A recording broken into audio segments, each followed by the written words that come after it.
जैसा कि last episode में हमने देखा कि लुवो फेंग अपने ट्रायल टावर के टेस्ट को कंप्लीट करने के बाद बाहर आकर अपने रैंक को देखकर काफी खुश होता है क्योंकि वो पूरे यूनिवर्स के जीनियस में अब नंबर 3 पर था। और फिर इसके बाद मास्टर जियोजियान सभी जीनियस को जीनियस बैटल के लास्ट टेस्ट के बारे में बताते हैं, जिसमें सभी जीनियस को 1-on-1 मैच करते हुए आगे बढ़ना होगा। और साथ ही मास्टर जियोजियान ने रैंकिंग के अकॉर्डिंग जीतने वाले जीनियस के रिवॉर्ड्स भी बता दिए थे कि उन्हें इनाम में क्या क्या मिलेगा। अब क्योंकि लुवो फेंग को हुनिवान्स के बारे में तो पता था लेकिन एयर जोन्स के बारे में नहीं पता था, इसीलिए वो कहता है एयर जोन्स, जिस पर बबाता उसकी कंफ्यूजन को दूर करते हुए उसे बताने लगती है कि ये एयर जोन्स क्या है और ये कैसे बने। वो बताती है जैसे जैसे यूनिवर्स इवॉल्व हुए वैसे ही कुछ स्पेशल जोन्स अपीयर हुए जो कि अनयूजुअल हैं, और उन स्पेशल एयर जोन्स में से ये 4 air zones virtual universe company के पास हैं, जिनमें से सबसे पहले नंबर पर है apocalyptic air zone, second sky and earth air zone, third early air zone, fourth ancient air zone, जिनका इस्तेमाल वर्चुअल यूनिवर्स कंपनी वाले अपने चुने गए जीनियस को एजुकेट करने और कल्टीवेशन करवाने के लिए करते हैं। और इन एयर जोन्स में रेयर ट्रेजर्स भी होते हैं और ऑफ कोर्स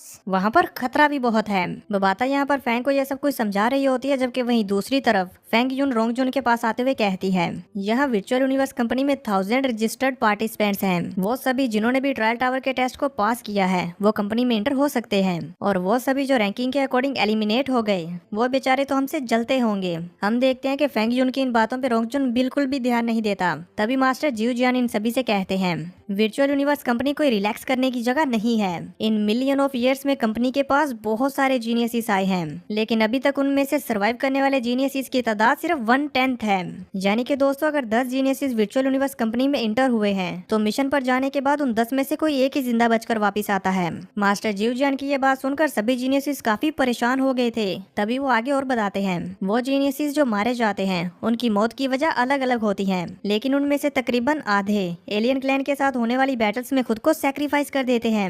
और ये एलियन क्लैन भी इतना ज्यादा खतरनाक और पावरफुल है कि उन्होंने अपने हमलों को कभी भी नहीं रोका। वो हमेशा से ह्यूमन क्लैंस के ऊपर हमले करते आ रहे हैं। हमारी कंपनी इन यूनिवर्स के अलग अलग एनिमीज के साथ फाइट करने के लिए जीनियसिस को ट्रेन करती है और जितना ज्यादा हो सके उन्हें काबिल बनाती है।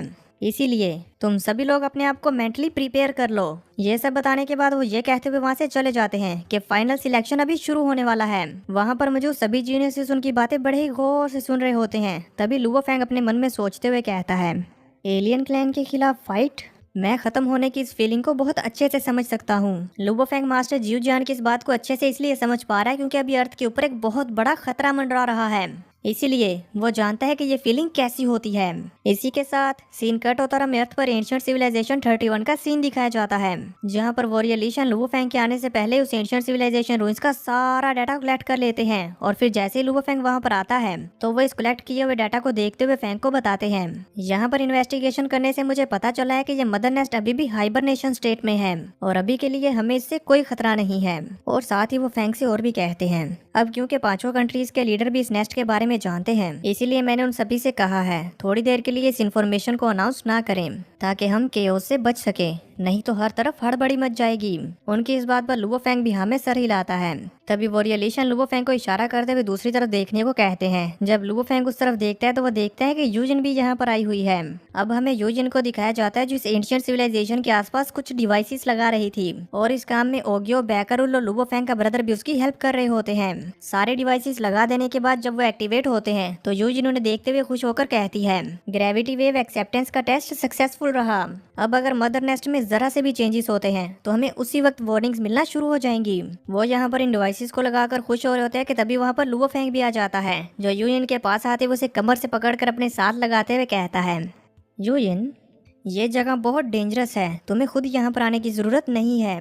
तो इस पर यूजिन उससे कहती है अगर इंसेक्ट क्लैन मदर जाग गई तो फिर तो अर्थ पर कोई भी जगह सेफ नहीं होगी। अब वॉरियर्स की अपनी ड्यूटीज होती हैं और हम ऑर्डिनरी सिटीजन्स की भी अपनी ड्यूटीज होती हैं।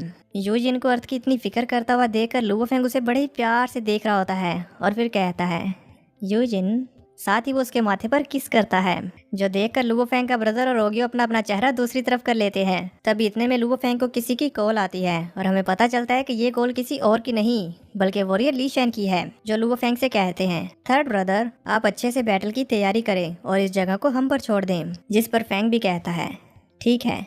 और जैसा कि आप सब लोग जानते हैं कि मैं सोल लैंड एक्सप्लेन कर रहा हूँ, पर अगर आप नहीं जानते तो मतलब अभी तक आपने नहीं देखी, तो इस वीडियो के खत्म होने के बाद उसे भी जरूर देखना। वीडियो का लिंक आपको डिस्क्रिप्शन में मिल जाएगा और उसका एपिसोड भी हर सैटरडे को मैं एक्सप्लेन करके शाम तक अपलोड कर देता हूँ। तो स्पैरो स्टार की तरह उस पर भी बहुत सारा प्यार दिखाओ ताकि मैं ऐसे ही और भी अच्छी अच्छी सीरीज आप लोगों के लिए एक्सप्लेन करूँ। अब अपनी वीडियो में आगे बढ़ते हैं।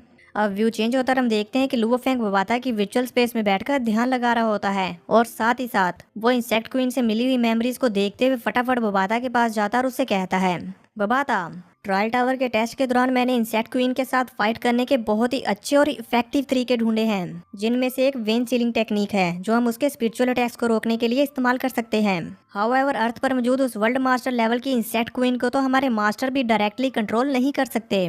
तो मैं ये कहते हुए लुवो फेंग निराश हो जाता है क्योंकि वो जानता है कि मैं उस क्वीन का कुछ नहीं कर सकता। अब बबाता अंगड़ाई लेते हुए खड़ी होती है और चेक करते हुए फेंग से कहती है, हाँ, ऐसे तो हम उसे कंट्रोल नहीं कर सकते, लेकिन अगर तुम्हारे पास कोई हायर लेवल की टेक्निक आ जाए तो तुम डेफिनेटली उसे कंट्रोल कर सकते हो। पर अब बात यह है कि तुम हाई लेवल की स्पिरिचुअल सीक्रेट टेक्निक को हासिल कैसे करोगे। इसका भी एक रास्ता है। एक जगह से तुम्हें इस तरह की सीक्रेट टेक्निक मिलने की पॉसिबिलिटीज हैं और वो जगह है एंशिएंट एयर जोन। ये कहते हुए बबाता ने अपनी वर्चुअल स्पेस को पूरा का पूरा एंशिएंट एयर जोन में तब्दील कर दिया था और अब इस वक्त लुवो फेंग और बबाता दोनों ही अपनी वर्चुअल स्पेस में एंशिएंट एयर जोन में खड़े होते हैं। फेंग उस सब को देखते हुए हैरान हो रहा होता है जबकि बबाता उसे बताती है, यह है एंशिएंट एयर जोन और इसमें तुम्हें ना सिर्फ रेयर ट्रेजर्स मिलेंगे बल्कि बहुत सारी सीक्रेट हाई लेवल की स्पिरिचुअल टेक्निक्स और भी बहुत सारी टेक्निक्स मिल सकती हैं। जिस पर फेंग कुछ सोचते हुए कहता है, अगर ऐसी बात है तो फिर मैं डेफिनेटली यहाँ पर जाने के लिए कुछ भी करूंगा। ये कहते हुए वो काफी सीरियस होता है। अब व्यू चेंज होता है और दूसरी तरफ हमें दिखाया जाता है जीनियस बैटल का सीन, जहाँ पर मास्टर ज्यूजिया अनाउंस कर रहे होते हैं यूनिवर्स जीनियस पीक बैटल का फाइनल राउंड स्टार्ट हो रहा है। इसी के साथ वहाँ पर मौजूद सभी जीनियस के सामने एक मिनी विंडो ओपन होती है जिनमें उन्हें उनके ओपोनेंट्स के बारे में बताया जाता है कि अभी उसकी फाइट किसके साथ होने वाली है और इसी के साथ वो सभी टेलीपोर्ट होना शुरू हो जाते हैं जहाँ पर वो बैटल फील्ड में अपने अपने ओपोनेंट के सामने आ गए थे। यहाँ पर सबसे पहले हमें लुवो फेंग की फाइट दिखाई जाती है जहाँ पर हम देखते हैं कि लुवो फेंग का ओपोनेंट तो बहुत ही तेज होता है। वो बैटलफील्ड में आते साथ ही फेंग के ऊपर हमला करना शुरू कर देता है, पर फेंग भी कुछ कम नहीं था। वो पलक झपकने की स्पीड से उसके हमले को डॉज करके उसके पीछे आ जाता है। अब इससे पहले कि फेंग उसके ऊपर अटैक कर पाता तभी फेंग के ओपोनेंट ने पीछे की तरफ घूमते हुए फेंग के ऊपर स्वॉर्ड के साथ अटैक कर दिया था, जिसे फेंग ने अपनी हेवनली प्रोटेक्शन शील्ड को इस्तेमाल करते हुए बहुत ही मुश्किल से ब्लॉक किया था। पर इसके ब्लॉक करने के दौरान ही वहाँ पर हम देखते हैं कि बैटलफील्ड का पूरा ग्राउंड शटर हो चुका होता है। इसी से हम फेंग के ओपोनेंट की पावर का अंदाजा लगा सकते हैं कि ये कितना ज्यादा पावरफुल है। वो ओपोनेंट फेंग को अपने अटैक्स को ब्लॉक करता हुआ देखकर बड़ी तेजी के साथ फेंग के चारों तरफ घूमने लगता है और उसकी स्पीड इतनी ज्यादा थी कि वो तो फेंग को नजर भी नहीं आ रहा था। तो इस पर फेंग भी अपने काफी सारे फ्लाइंग नाइफ्स को अपने आसपास फैलाते हुए एक प्रोटेक्शन शील्ड बना लेता है। पर इसके बावजूद भी वो ओपोनेंट बड़ी तेजी के साथ फेंग के पीछे आकर अपनी स्वॉर्ड के साथ फेंग को जान से मार डालता है और यहाँ पर हमें पता चलता है कि ये फेंग असल में नहीं था बल्कि ये तो उसका इल्यूजन होता है, जो देखकर वो ओपोनेंट हैरान हो गया था। अब इससे पहले कि उसे यहाँ पर हुई कोई भी चीज समझ आ पाती, फेंग अपने गॉडली डिसेंडेंट आर्मामेंट की फर्स्ट फॉर्म इल्यूजन स्वॉर्ड्स का इस्तेमाल करते हुए उसे वहीं पर खत्म कर देता है। इस इतनी जबरदस्त बैटल को लुवो फेंग की पूरी फैमिली लीडर होंग और वॉरियर ली शन भी देख रहे होते हैं, जो देखकर वो काफी खुश हो रहे होते हैं। ब्रैकरउल यहाँ अपने सामने स्क्रीन पर रैंकिंग्स को देखते हुए कहता है, बॉस अब जीनियस बैटल में टॉप 16 में इंटर हो चुके हैं और अब उनके आगे आने वाले सभी ओपोनेंट्स जीनियसिस और स्किल्ड हैं। अब इसके बाद हमें डेथ गॉड बोलन की फाइट दिखाई जाती है जिसमें हम देखते हैं कि उसने तो अपने एक ही मूव में अपने ओपोनेंट को खत्म कर दिया था, जो देखकर बाहर मौजूद ऑडियंस बहुत ज्यादा खुश हो रही होती है और उसे चेयर अप कर रही होती है। और साथ ही यहाँ पर मौजूद एक बंदा कहता है, बोलन के ऊपर बैट लगाना बिल्कुल भी गलत नहीं था, ये तो हर राउंड में जीत रहा है। इसी के साथ हम देखते हैं कि यहाँ पर बहुत बड़ी तादाद में बहुत जोर जोर से बोलन के नाम के नारे लगा रहे होते हैं। अब इसके बाद हमें रोंग जुन की फाइट दिखाई जाती है जहाँ पर हम देखते हैं कि रोंग जुन ने तो अपने ओपोनेंट की हालत बहुत ज्यादा खराब कर दी थी। वो अपने ओपोनेंट को इस कदर पीटता है कि मुझे नहीं लगता दोबारा वो ओपोनेंट रोंग जुन का सामना करने की हिम्मत करेगा। तभी यहाँ बाहर हम देखते हैं कि रोंग जुन ने अभी अभी अपने जिस ओपोनेंट को हराया है उनके यूनिवर्स का एक जीनियस अपना सर पकड़कर अफसोस करते हुए घुटनों पर आते हुए कहता है, हमारे जिनलान यूनिवर्स का ग्रेटेस्ट जीनियस आखिर क्यानू यूनिवर्स के रोंग जुन से कैसे हार सकता है। अब इसके बाद हमें लाइट बुका और एए चैन की फाइट दिखाई जाती है जहाँ पर हम देखते हैं कि ये दोनों भी बड़ी तेजी के साथ अपने ओपोनेंट्स को हराते हुए आगे बढ़ रहे थे, जो देखकर उनकी टीम के मेंबर बहुत ज्यादा खुश हो रहे होते और उन्हें जोर जोर से चेयर अप कर रहे थे। अब इस सब के बाद जीनियस बैटल में अनाउंस होता है लुवो फेंग वर्सेस जेलास, जो सुनकर वॉरियर लीशन कहते हैं फैंटम जेलास की इल्यूजन अटैक बहुत ज्यादा मिस्टीरियस है और ये हमेशा अपने ओपोनेंट्स को बहुत ही जल्दी हरा देता है। तभी इस पर लीडर होंग वॉरियर लीशन से कहते हैं उसकी स्पिरिचुअल पावर भी एक्सट्रीमली एग्रेसिव है। सुनने में आया है कि जिन भी वॉरियर्स ने इसके साथ फाइट की है रियल लाइफ में उनको मेंटल डिसऑर्डर्स का सामना करना पड़ा है। लीडर होंग और वॉरियर लीशन की ये बातें यूजिन भी सुन रही होती है और फैंटम जेलास के बारे में ये सब जानकर वो लुवो फेंग के लिए काफी परेशान होती है। तभी हम लुवो फेंग को देखते हैं जो फैंटम जेलास के अगेंस्ट बैटलफील्ड में फाइट के लिए रेडी हो रहा होता है और साथ ही साथ अपने मन में सोचता है मेरी कॉन्शियसनेस पावर इस लेवल पर बहुत बढ़ चुकी है।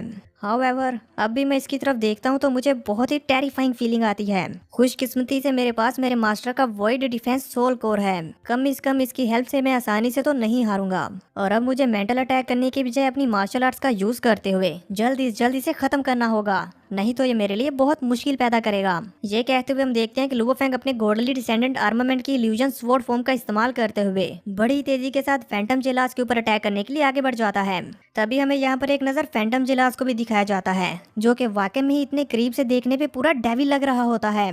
अब इससे पहले कि हम इन दोनों की फाइट को देख पाते तभी ये एपिसोड यहीं पर खत्म हो जाता है। तो देखेंगे नेक्स्ट एपिसोड में कि क्या लुवो फेंग फैंटम जेलास को हरा पाएगा।